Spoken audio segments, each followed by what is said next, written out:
பூஞ்சோலை மாணவர்கள் அனைவருக்கும் வணக்கம். இன்றைக்கி 2 முக்கியமான நியூஸ் பார்க்க போகிறோம். ஃபஸ்ட்டு பார்த்தீங்க அப்படின்னா, லட்சத்தீவில் புதிய வகை நண்டு ஒன்று கண்டறிஞ்சிருக்காங்க. அதுக்கு தமிழ்நாட்டோட பேராசிரியர் பெயர் வச்சுருக்காங்கப்பா, சரிங்களா? இந்த நண்டு பார்த்தீங்க அப்படின்னா லட்சத்தீவில் அகத்தி அப்படின்ற தீவிலேருந்து கண்டுபிடிச்சிருக்காங்க, சரிங்களா?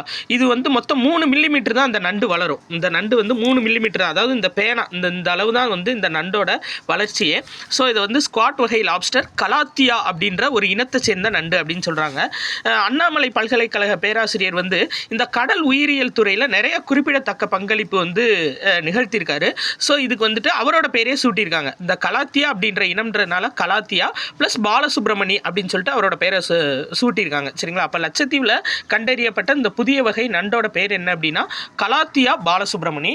ஸோ இன்னொரு முக்கியமான நியூஸ் என்ன அப்படின்னு சொல்லி பார்த்தீங்கன்னா, ஊழல் மிகுந்த நாடுகள் தரவரிசை பட்டியலில் 91வது இடத்துல இந்தியா இருக்குது. ஆக்சுவலாக இதுக்கு முன்னாடி 96வது இடத்துல இருந்துச்சு. இப்போ கொஞ்சம் டெவலப் ஆகி 91வது இடத்துல வந்திருக்கு. 0லேருந்து 100 புள்ளிகள் கொடுப்பாங்க ஒரு நாட்டை கணக்கெடுத்து.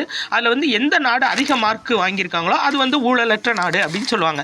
அந்த வகையில் இந்தியாவுக்கு 39 புள்ளிகளோட 91வது இடத்துல இருக்குது. முதல் இடத்துல ஊழலற்ற நாடு எது அப்படின்னு சொல்லி பார்த்தீங்கன்னா டென்மார்க், சரிங்களாப்பா? இந்த இருக்குது பார்த்தீங்களா, டென்மார்க்கு மொத்தம் 89 புள்ளிகளோட முதல் இடத்துல இருக்குது. இது ரெண்டுமே தினமணி நியூஸ் பேப்பரில் 10ஆம் தேதி 11ஆம் தேதி வந்த நியூஸ்ப்பா. நன்றி.